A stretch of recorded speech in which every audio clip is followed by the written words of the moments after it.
네, 그럼 지금부터 두 번째 특별 강연 시작하겠습니다.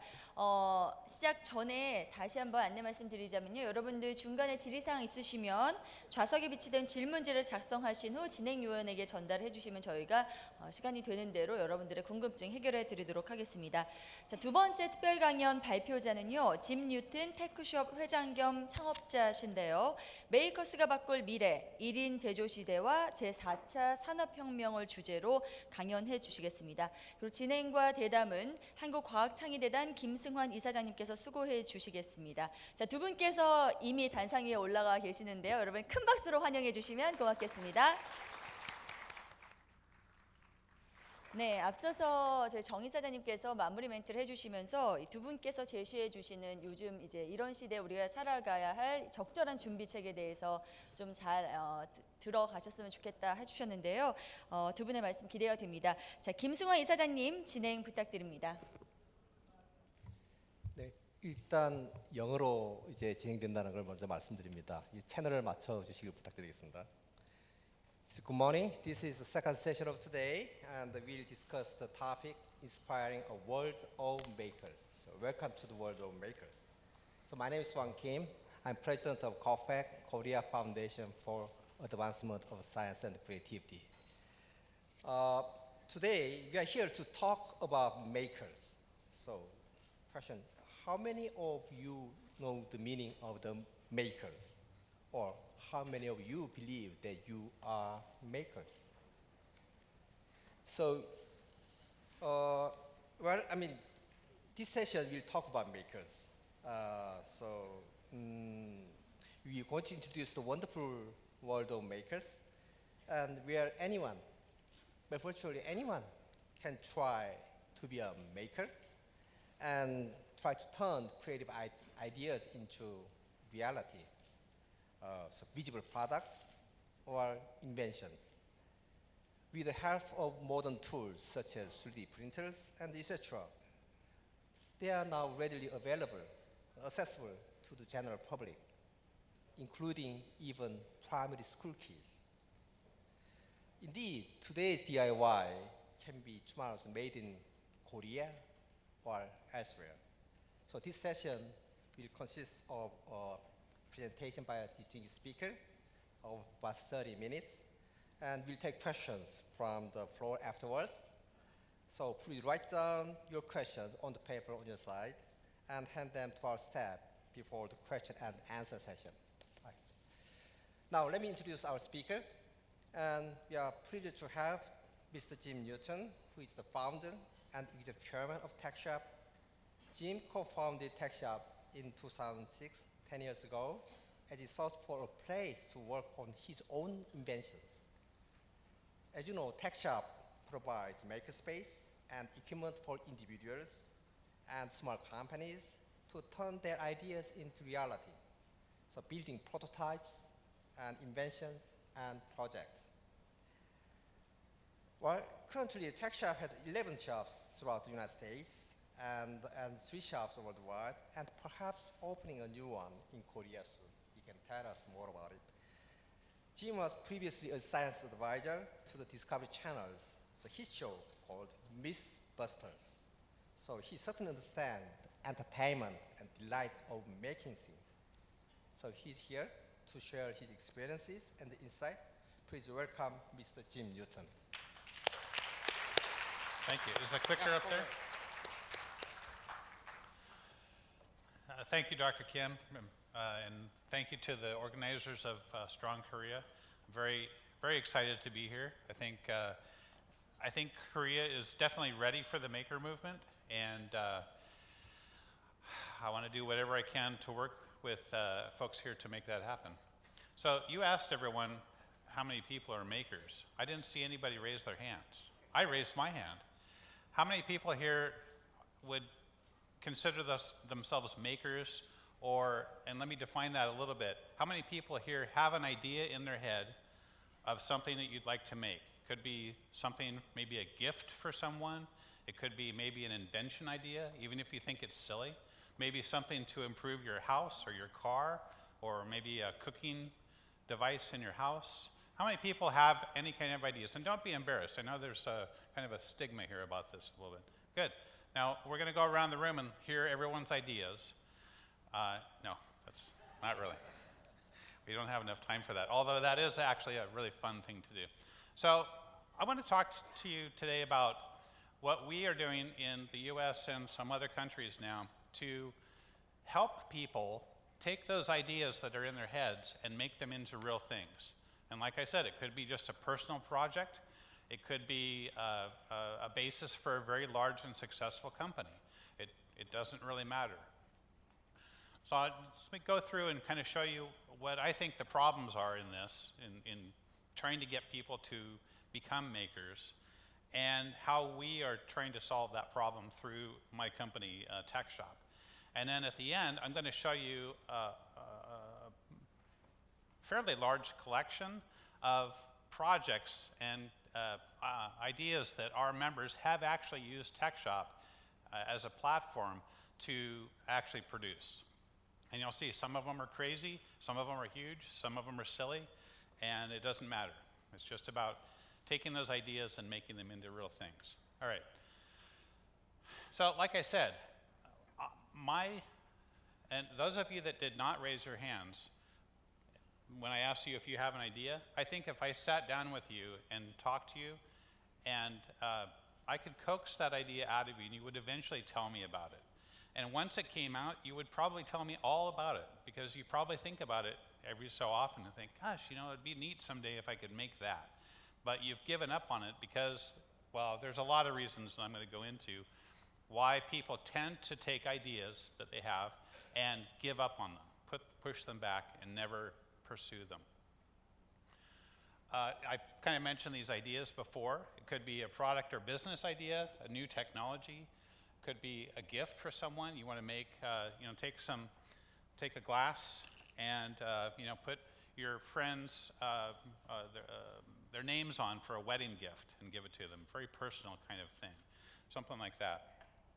It could be an improvement for your car, your house, something like that, or clothing. It could be a new invention. And I don't like to use the word invention because you tend to think about inventors as being kind of crazy and everything. I don't think inventing an invention is the right word for making. I think it's a more general kind of a thing. Or some sort of hobby or craft that you want to pursue. So why don't people pursue these ideas? I mean, I've got hundreds of ideas that I don't pursue for one reason or another. Really, the reason that people don't pursue their ideas is it's hard. It's hard to make things. Even without a place like Tech Shop or maker spaces like the ones that are being developed here in Korea, it's still really hard to make things because it's really hard to get access to the tools that you need, which are, sometimes these are big industrial machines, computer-controlled machines, very specialized equipment. It's difficult to get access to the software that you use to do the design of the products, either two-dimensional design software or three-dimensional. Although that is changing. There's Autodesk is a company that produces CAD software for a long time, and now they have a version of their software that's free called Autodesk Fusion 360. Absolutely free, runs on any computer, and it's very visual and very easy to use. So that's changing a bit. That's becoming more easy. Materials and parts, right? You think about that idea that you have in your head for that idea. How do you know what materials to use? Should you use metal? Should you use plastic? Should you use wood, ceramic? You know, it's difficult for a lot of people to really kind of figure that out. The other one is that who's going to show you how to do this? You know, Zach Sims was talking earlier today about the education and how it's failing in science and technology, also engineering and mathematics, and we add one called art to that, so it's STEAM, S-T-E-A-M, right? The traditional schools are really failing at this, and they're failing even worse at teaching people how to be makers. In the United States, when I was a kid, and I went to high school, and even what is called junior high school there, there was a metal shop class and a wood shop class and an auto shop class. So you would take these classes and learn how to work with metal and weld and work with wood and cut and sand wood and work on your car and change the oil. Well, in the US, those classes are all gone. All the high schools have gotten rid of all these classes. So that was one of the best STEAM programs that we've ever had in the US, and now that's gone. So now they're trying to get it back. So training and coaching is really important. It's hard for people to be able to talk to someone and say, so, you know, here's my idea. How could I do this? And then once you get that coaching, then the question becomes, okay, so I need to use this machine. How do I use this machine? Can you show me how to use this machine? Very difficult to get access to that kind of coaching and training. The other one is, if you go to work and tell your coworkers that you have this idea, they're probably going to laugh at you. They're probably going to think less of you. They're probably going to criticize you. Why would you want to do that? That's a stupid idea. So the other important thing about, the other hard thing about being a maker is finding a tribe, a community of people that are going to support you and say, you know, that idea, that's an awesome idea. I like that a lot. Have you thought about this? Hey, you should meet Bob over here because he's working on something sort of like that. And then the other key thing that we were talking about earlier is, so now you have this great idea, you've talked to some people, you've figured out how to get access to the tools and the materials. Now, how do you fund it? Do you go to the bank?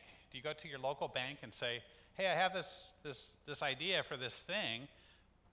Would you give me $1 million so I can pursue this idea?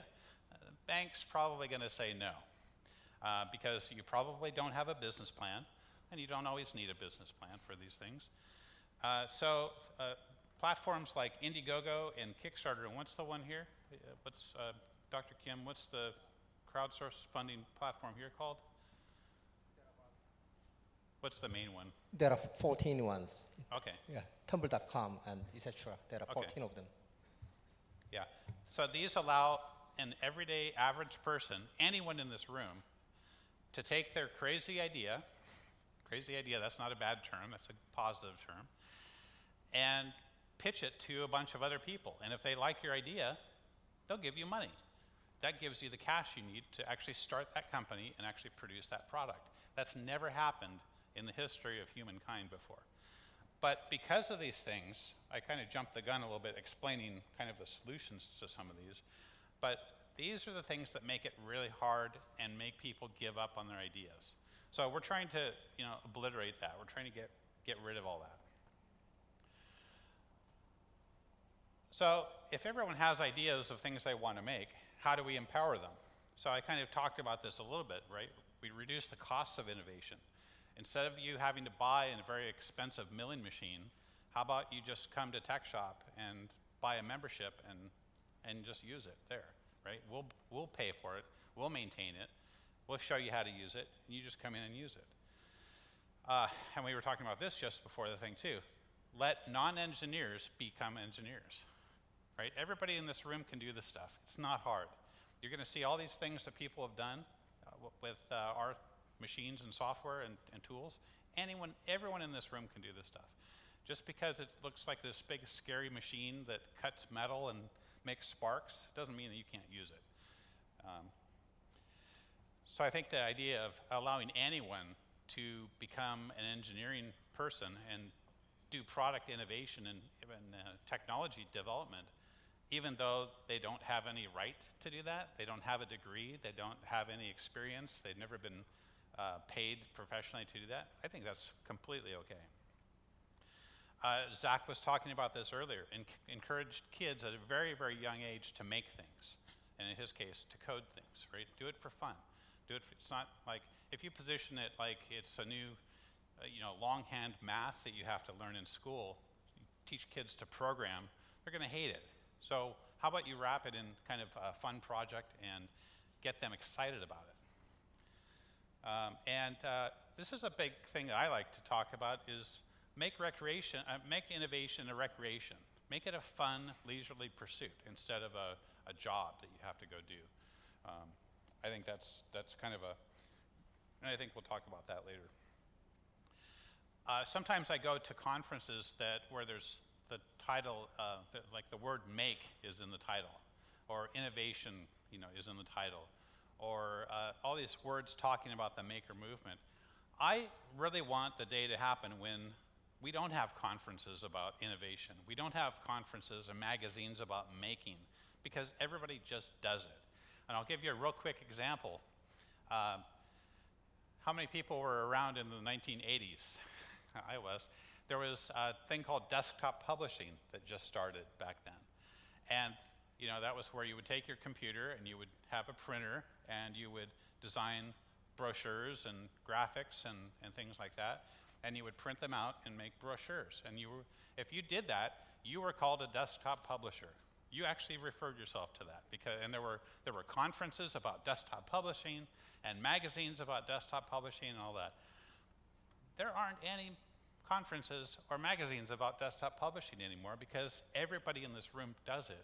Everyone in this room has the equipment at their house to do that now. And it's become a totally normal, absolutely ordinary thing. That's what I want innovation, this grassroots innovation and making to be. I'm not interested in it being a special thing that people just look at from afar. I want everyone in this room to be engaged doing that on a regular basis. And I think we can do it.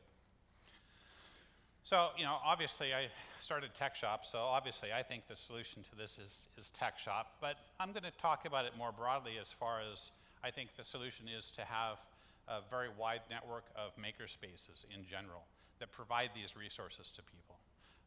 We talked about there's already some maker spaces here in Korea. I don't know if they have all the tools and equipment we have, but it certainly is a good start to get, particularly some of the digital things like laser cutters and 3D printers, things like that. But mostly to get people kind of in that mindset. It's like, yeah, I can make, and it's not a big deal. I can just come and do it.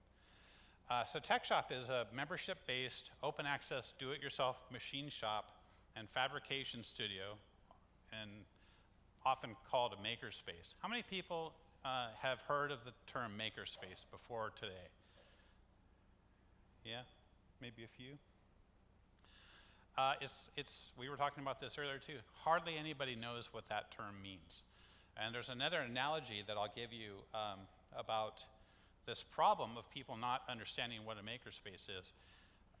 20 years ago or so, there were no health clubs, gym, membership gyms where you go and you buy a membership and you go and exercise.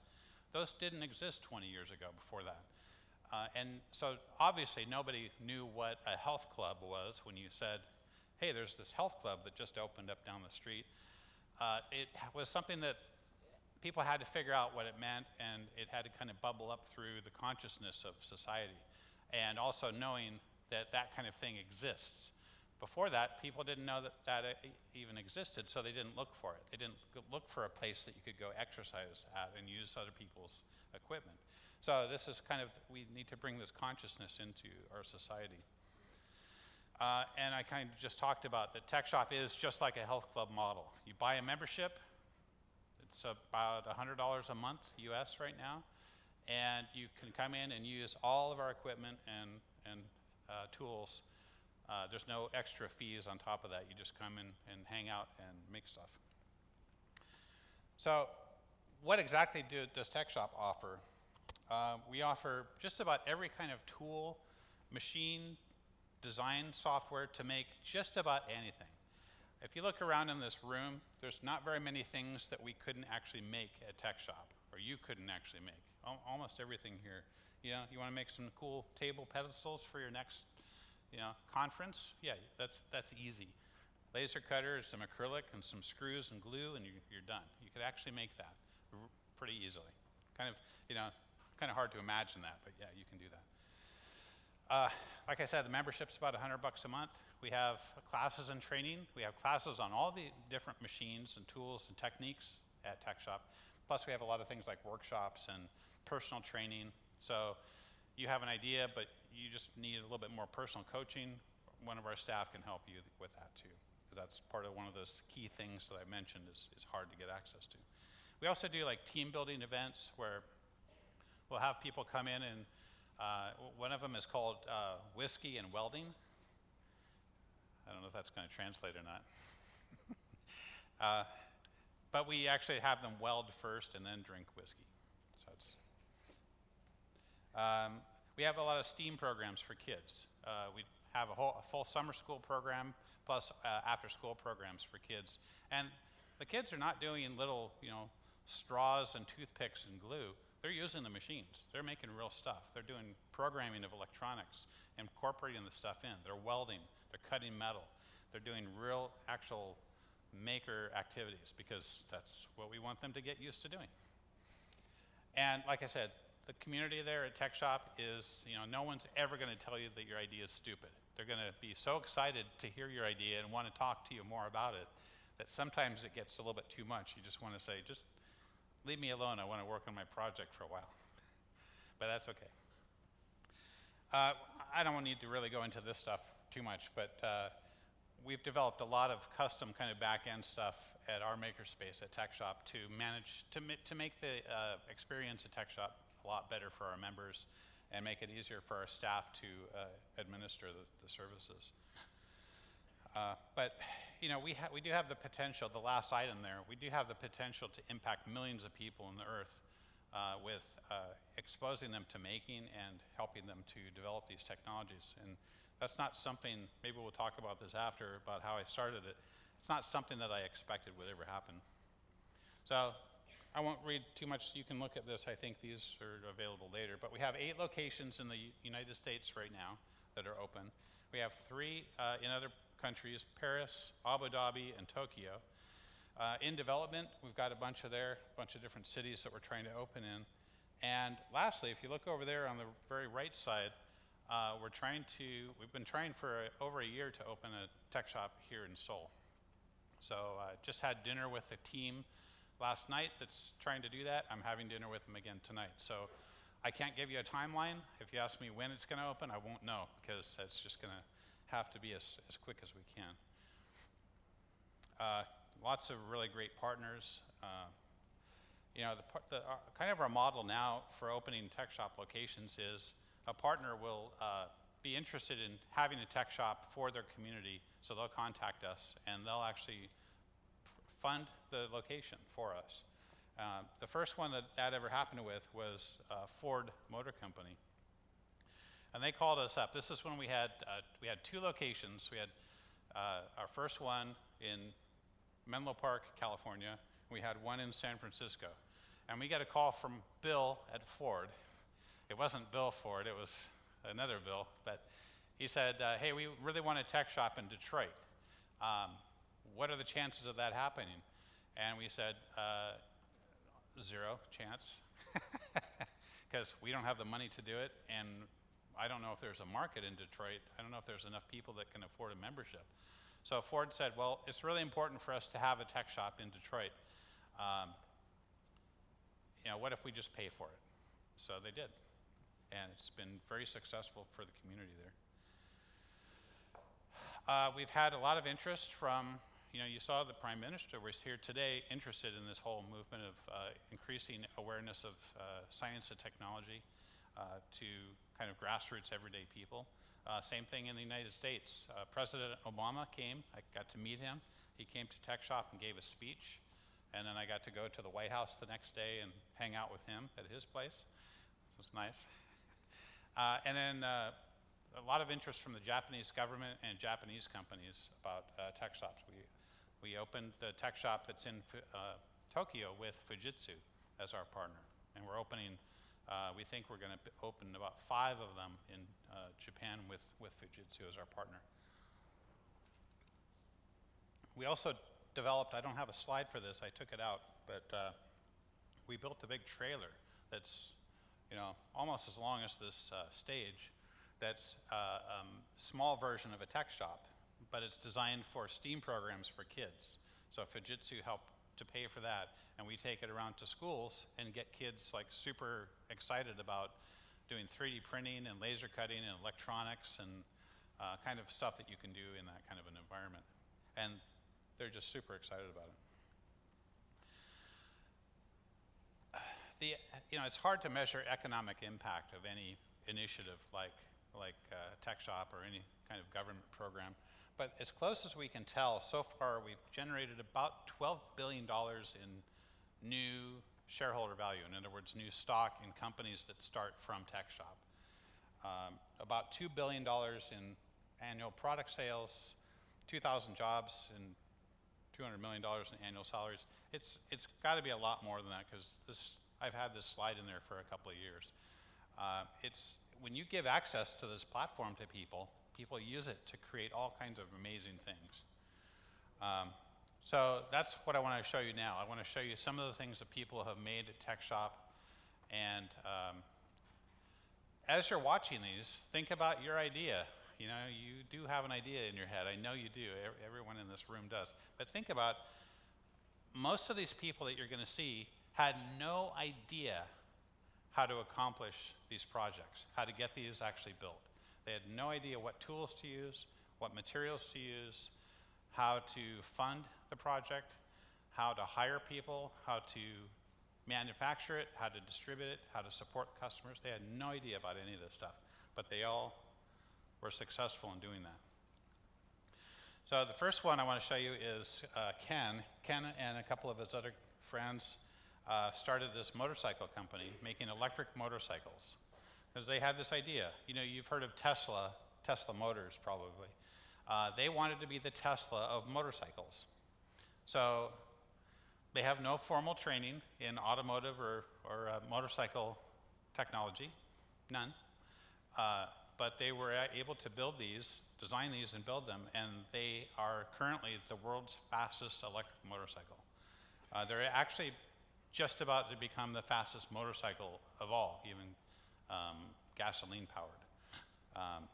Very innovative company, and they built all the first one there, you see the yellow one, that was all entirely built at a tech shop. And then they, after they had the prototype done, they hired some people, they got funding, they hired some people and got their own factory, and now they're producing these commercially.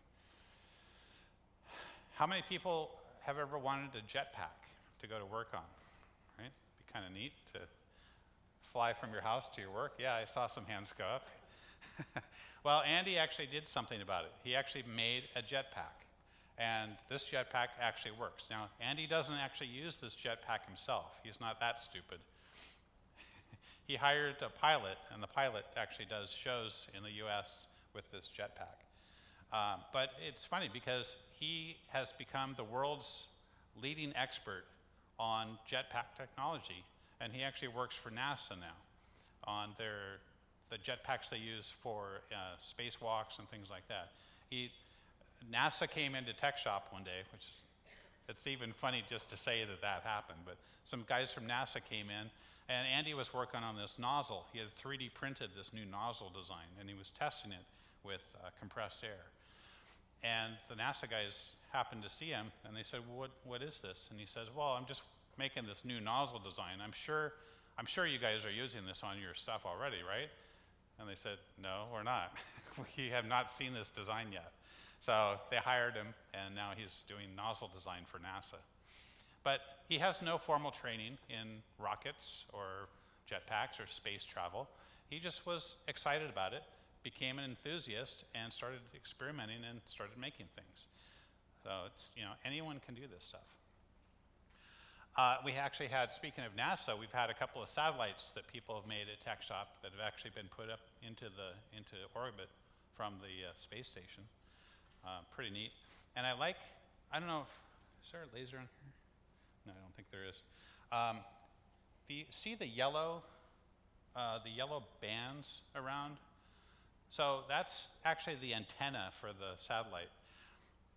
Do you know what a tape measure is? You know, if you're going to measure something and it's a metal thing that comes out, you pull it out and you measure. That's what they use for the antennas. It's like a $2 tape measure. Instead of designing, like NASA would probably design a $100,000 retractable antenna mechanism.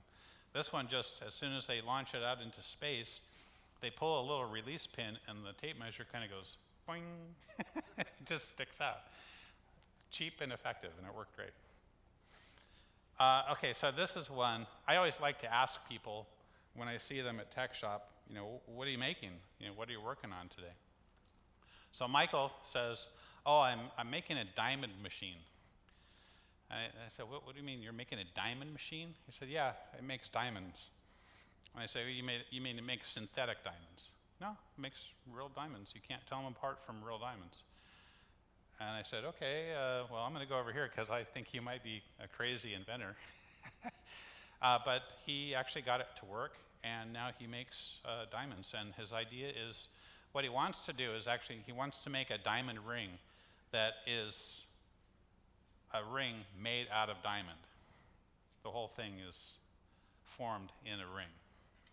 And he's sold a couple of thousand of these things with deposits. He hasn't gotten them ready yet. But he didn't know anything about this stuff when he started. He just read some books and figured it out and tried it, and it worked. We have a lot of people that accidentally make businesses and companies at Tech Shop. And I think this is the most exciting part. It's like if you took your idea that is in your head, and I know it is, let's say you decide to come to Tech Shop and you make a few of these things and you give them to your friends. Well, this is what happened with Tina. She made a couple of these. She had to go to a birthday party and she didn't know what to bring. So she went on the laser cutter at Tech Shop, took some wood and cut out everyone's names and made these little things to go on the cupcakes to stick their names on. So everyone had their own little personalized cupcake tag. Well, everybody at the party loved them, of course, and everybody at the party said, can you make some of these for my party that's coming up for my kid or this event we're having? And pretty soon, all of her friends had told all of their friends, and it snowballed. Everybody wanted these things. Now she's got a whole business built around this, and she's making an enormous amount of money. She hired a couple of people. She bought her own laser cutter. She's actually got a real business going now, completely accidentally. And then some people have, these radical changes in the course of their lives by whatever reason.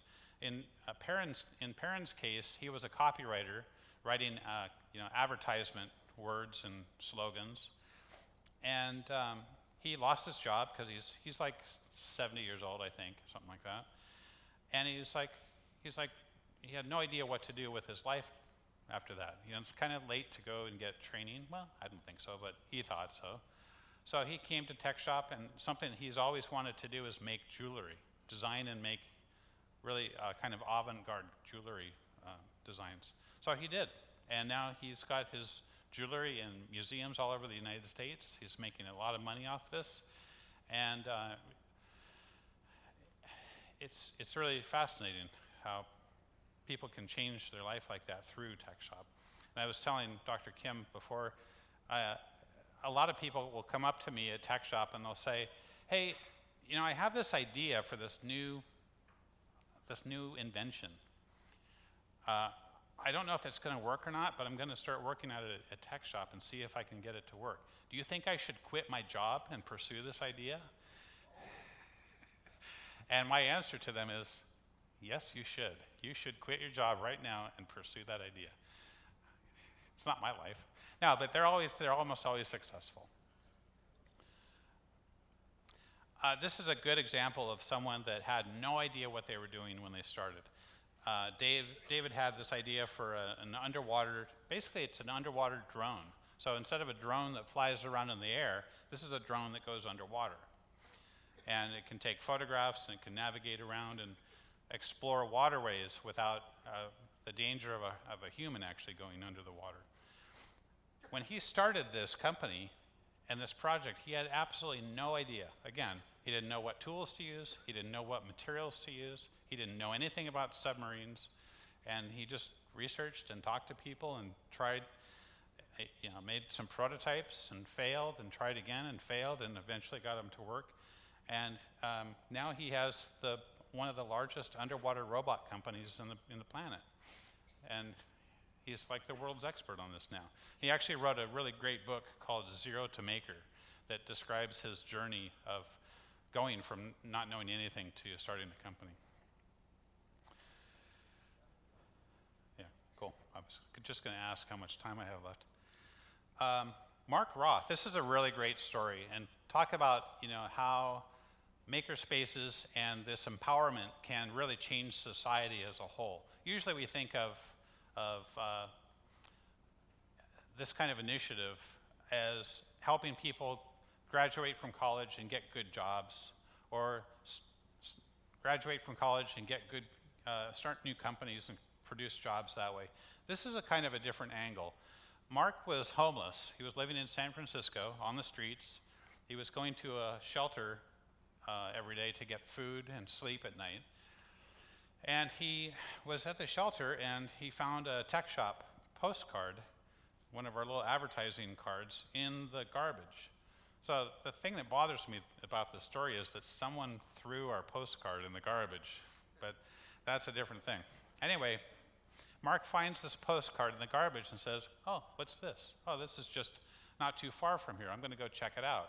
So he goes over and takes a tour, gets really excited, starts using the money that he was gathering on the streets to pay for food. He tried to gather enough money by panhandling he bought a tech shop membership at some classes and learned how to use the laser cutter. He started making, I took that picture out. He started making things on the laser cutter and selling them online, on the internet.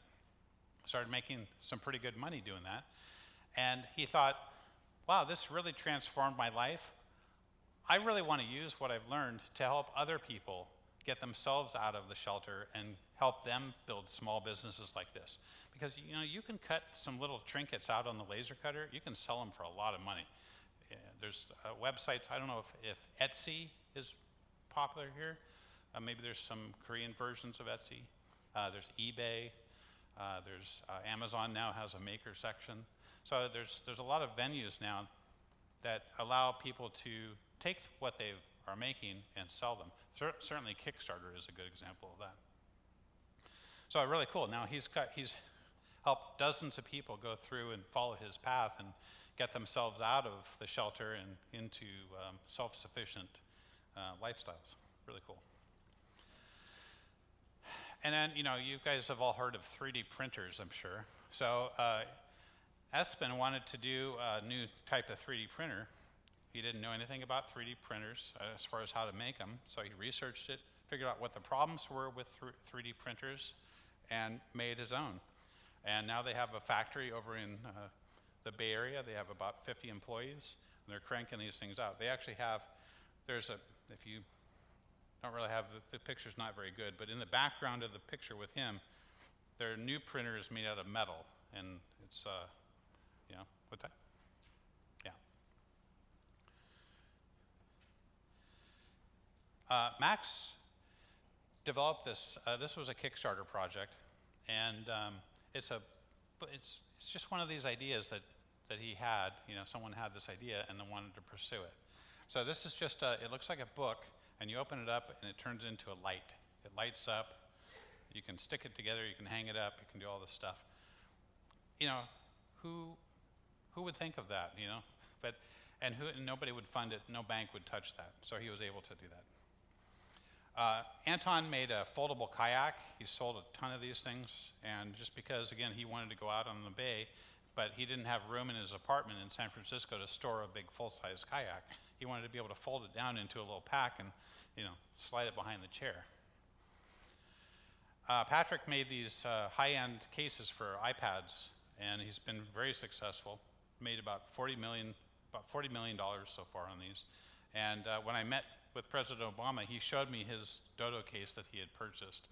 So it was kind of neat to see that. One of our biggest success stories has been Square. This is this was the first payment system that you plug into your phone that allows you to take credit cards. That was all developed at Tech Shop. And now it's like a $4 billion company, bigger than us. Phil did this cooling system. I'll kind of speed up so we can get to our questions, but the world's most efficient data server cooling system. He had no background in thermodynamics or engineering. He just wanted to try to do this, and he did, and ended up selling the company. I'm going to skip that one. I'm going to skip that one. This is the one I want to do, and then we can get to questions. Naganand is from India, and he was really, really bothered that so many children, so many babies die in his country because if they're born too early, they can't regulate their body temperature. And in the village where he lived, in many villages there were no incubators available for the parents to put the babies in. Now here, there's incubators available to us, so this is not a big problem here. But there's no incubators. So these kids were dying. So he designed this, this kind of like a little sleeping bag that you put plastic panels in, and the plastic panels keep the temperature even. And they think this is going to save about 100,000 babies' lives in these villages. And the common theme of all these projects is if you ask any of these people how they would have done this if they hadn't had access to a makerspace like TechShop, they would say these would not exist. These products would not exist. There would be no way for them to be able to achieve these.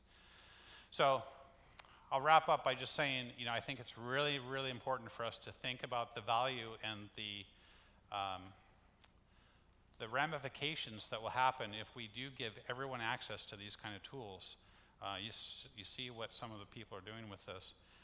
If we don't give people access to the tools, then it's just going to be the engineers and the big research departments of big companies that are going to do the innovation right now, and they're not doing a very good job of that right now, I think. We need to open it up to everyone, so all your ideas that you have in your heads can become real things. So that's what I've got. Thank you. Thank you. Well, please give another round of big applause for him. Thank you very much. Thank you. Now, with the question and answer session, so we'll get some questionnaires, but let me start with a few, if I can. So when you started TechShop, founded it, so were you convinced that you'll be successful, or what are chances of success you measure? Yeah, did I think it would be successful? No. I didn't know if it would be or not. I think I've started maybe 15 companies in my life. Every time you start a company, you don't know if it's going to work or not. But that should not prevent you from trying. You should still try. You are 15-time failure? Yeah. And I understand that that's kind of a hard thing for people to grasp. In Korea, also in Japan, that's a very hard thing for people to understand. How could I have failed on so many different companies and be sitting here on stage talking about my latest one? In the United States, failure is actually a good thing, because when you try something and you fail at it, now you know one thing that you shouldn't try. You can go try something else next time. I think if you get caught up in never wanting to fail, you're never going to try things, and that's even worse in my book. Okay. I think it's, we have to get over the societal issues and make it acceptable to fail. In the United States, if you start a startup company and it fails, no one thinks any less of you. They say, oh, that's too bad that failed, but what are you going to do next? What's your next company? Right. So, okay, there are many questions for us, so let's get one from the floor. So, what is your key idea to success, you think? What are the keys to success for a given idea? Yeah. Well, the biggest one is, like I said, just try it, just do it, just start it, just make some progress on it. As long as it's only in your head and you're not actually doing anything with it, you're never going to be successful with that. So even just do some research, do some sketches. Keep it private if you don't want to share it with people. But take notes on it whenever you have an idea. Write the idea down, But unless you have access to the resources, it's going to be difficult to pursue it. Right. Another question here from the floor from Hong Gi-jun is, it's nice to have such a close-knit network inside the TechShop with members. But it's very nice to have closely knit network of members at TechShop. Yes. But what if your idea is leaked taken up by others? Yeah, that's a very common question. It's like, well, I'm going to work on my little invention at Tech Shop, and everyone's going to see my idea, and they're going to steal Right. my idea. Yes. That hasn't happened ever with Why not? the tens of thousands of members that we have working on things. It's because it's a key thing. And I talked about the community and the support mechanism that's important. If you keep your idea to yourself and don't share it with anyone, no one's going to be able to help contribute to your idea, right? If there could be someone right across the room that would be really, really helpful to give me some ideas on my thing, but if I don't tell anyone what I'm working on, nobody will even know that I should talk to that person. And that's happened over and over. Every one of these projects I showed you, they got tremendous amounts of help from other people in the community because of sharing new ideas with it. And Okay. you know, if there are some things that are secret that people need to protect, so we have private offices at most of our locations that they can rent and they can work kind of in private. But most people find much, much more value in sharing the idea within the community. No thefts have happened yet that we're aware of. Okay. I'm sorry to ask this question because this question from floor by Park Seung-wook. What comes after you? What comes after Tech Shop, you What think? comes after Tech Shop? I don't know. I've been getting the urge lately to start another company, so I don't know. I'm trying to think of something that would be fun. But do you mean like what happens after Tech Shop is After Tech Shop, successful and everyone's successful using it? at the makers and That's a really good question. yeah. Yeah, I see what you're saying.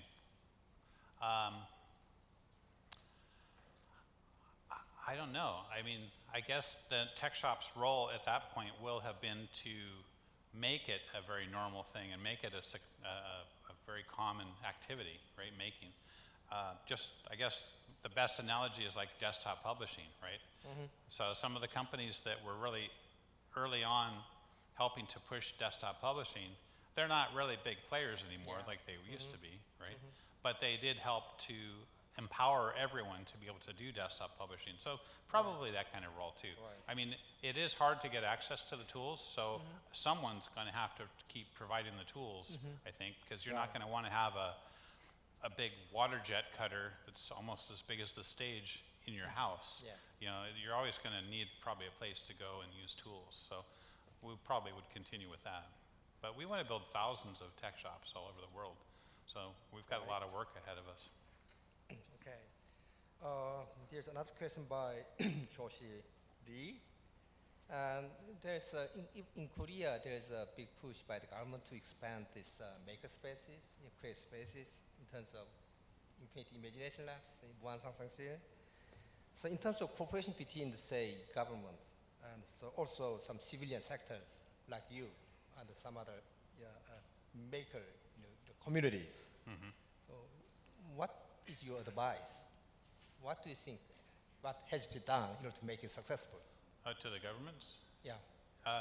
Well, I have a little bit different take on the way maker spaces should be established than maybe a government or a large foundation would have. I think that if you, and I talked about this earlier a little bit, if you set up an incubator or a maker space and then you tell people that have ideas, okay, if you have an idea, come and we'll look at your business plan and we'll decide if your idea is good enough, and if it is, then we'll let you use our incubator. I think that's the wrong approach, me personally and for my company. I think the best approach is to say, hey, everybody in this room, you have access now to Tech Shop or a maker space. If you want to use it, you can use it. Nobody's going to ask you for a business plan. No one's going to evaluate your idea to see if it's worthwhile or not. We're just going to let you use it. And if you can develop a product or a company or something kind of from the grassroots up through that platform, great. So I think if you put too many restrictions on from the top-down approach, you are going to miss a lot of really potentially great ideas. In physics and basic science, there is theories or scenarios for whether universe is accelerating or decelerating. Do you think the pace of innovation is accelerating now, or is it kind of slowing down? Of the maker movement? Growing? The whole pace of innovation. You know, it's got to happen just at its own pace. So I don't think there's any right pace or wrong pace. I would love to see everybody here working on their stuff, their ideas. But is it accelerating or slowing down? Oh, it's definitely accelerating. It's definitely, you know, that's why you have conferences like this, building awareness, and people are more, they know that this is kind of a movement that's happening. Then what will be the end? What happens at the end? Yeah, I think it just becomes normal. That's the end. Yeah. All right. Okay. No, I don't think it's a fad. I don't think it's a. I think this is going to stay. You know, it is a new industrial revolution. The combination of computer programming ability, the science and technology stuff we're talking about, but also the access to these tools that make it really easy to make things. Well, there are many more questions here, but I think that Jim Newton will stay and answer many of your questions in person. So let me then try to close up. Well, so this year we celebrate the 5th anniversary of science technology in Korea, which has been basis for in a way, for the miracle of hand labor. So this is leveled by many other countries around the world. So now Korea, as well as the world, is facing a serious challenge of, say, establishing a new culture of, say, creative innovation, which is accelerating, according to you, even including the general public. So in particular, at the wake of, say, fourth industrial revolution. And so as a scientist and government officials and corporate representatives, our role is to inspire a new generation of innovators, such as makers, students, and general public alike, and provide them with the needed, say, intellectual and material resources so that they can make, learn, share, and contributing to the creative economy and a better world. So let's try to make and change our own future and make it different, make real. Let's make a new miracle. Thank you very much for staying with us. 여러분 두 분께 다시 한번 큰 박수 부탁드립니다.